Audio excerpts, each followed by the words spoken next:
Hey there friends, a little bit of a follow-up video from our video yesterday where we talked about the closure, if you want to call it that, of the Georgia shooter who shot 4 people in a residential neighborhood in the Hampton, Georgia area. Little suburb, a little bit south of the Atlanta area in Georgia. Well, the shooter obviously, has been deleted. He is no longer with us. Tax dollars certainly saved at this point. But what bothers me is some of the details that nobody else wants to talk about. And I try to talk about the things on my channel that others don't want to talk about, because sometimes the elephant in the room is the answer that you're looking for. Here's a newscast from that story, and I'll follow up with my own opinion. Atlanta News First, Asia Wilson is live in Hampton right now. And Asia, this community is still in shock tonight. 4 residents in the city of Hampton lost their life. Chief James Turner identified the victims as Ronald Jeffers, Steve Blizzard, and a couple, Shirley and Scott Levitt. On Sunday, officials confirmed the accused shooter, Andre Longmore, lived in the Dogwood Lakes neighborhood. One man saw him in action, shooting at his neighbor. He was shooting right at the car. He was shooting at the car?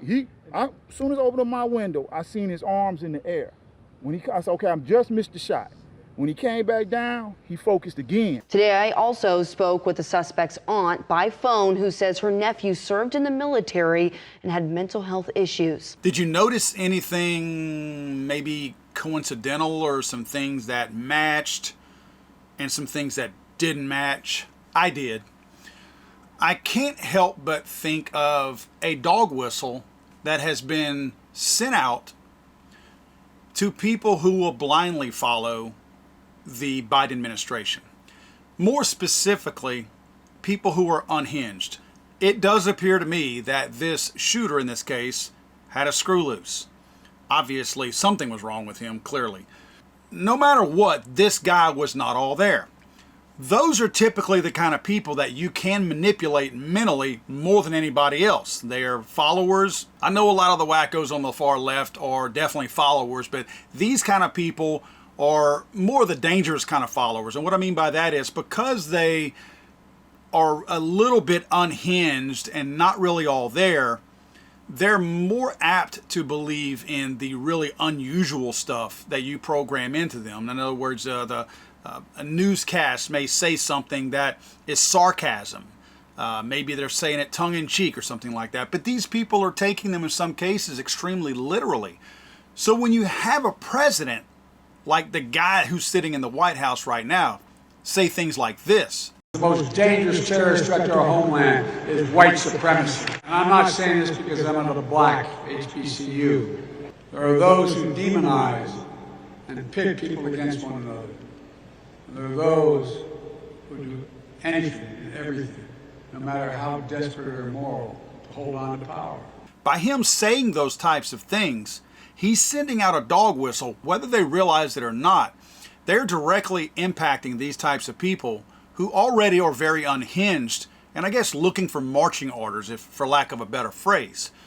I wonder at what point do we not hold the Biden administration liable for the things that they are triggering out there?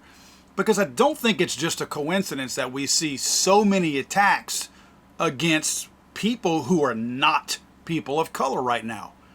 And I wonder at what point that we do realize that maybe this has been initiated. I'm not going to go so far as to say that the Biden administration has launched a purposeful campaign against white people. I'm not saying that. That's not what I'm saying at all. What I am saying is maybe their rhetoric to try to get people of color to blindly follow them by throwing out rhetoric that they know will trigger them, maybe their rhetoric is going a little bit too far. And it's triggering people to do more than just follow them blindly. It's getting them to act on some of the emotions that you have dug up with this stupid dog whistle rhetoric that suddenly people are applying across the board. I notice when Biden says this about white supremacy, he never says that the vast majority of white people are good, honest, decent people. Do you notice he never throws that disclaimer in there? You know how when we talk about people and we say that there's a certain subset, I even do it when I talk about radical Islam. I say that there are some peaceful people out there that are unorthodox in that crazy religion, and I say that they are harmless people. I even throw my own disclaimers out there because I don't want to generalize and pigeonhole an entire group of people. Do you notice how the Biden administration never does that? They never say white supremacy is one of the greatest threats to America, even though it's not.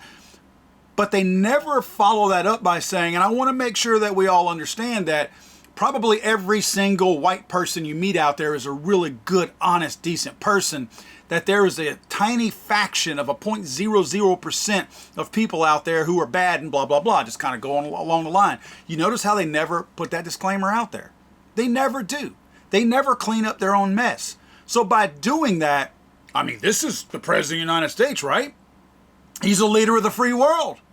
So when the leader of the free world tells you that white people are bad, especially people like this who are easily programmed, not to mention some of the people who don't have screws loose, they're mental slaves. They will follow whoever tells them what to do. And that has nothing to do with color. There's plenty of mental slaves that have skin tones just like mine. So a lot of people are easily programmed. So I want to make sure that we understand that the Biden administration has a responsibility to be very clear whenever they toss out this dog whistle rhetoric of theirs that white people are bad. They need to clear that up. They have got to do something to make sure that they are not indirectly programming these people to carry out violence against white people because you said they're bad. That's just as irresponsible as anybody else saying that black people are bad. If somebody came out and said that black supremacy is the biggest threat to America, they should certainly have some kind of a disclaimer. If they want to say that Mexican or Hispanic, some kind of other supremacy is the biggest threat to America, you have got to qualify that. You cannot throw it carte blanche across the board and have some of these weak-minded followers out there assume that everybody that you just described is bad, out to get them, and they need to be done away with. That's very, very dangerous by this administration. God save the Queen, man. I'm sorry, I thought this was America.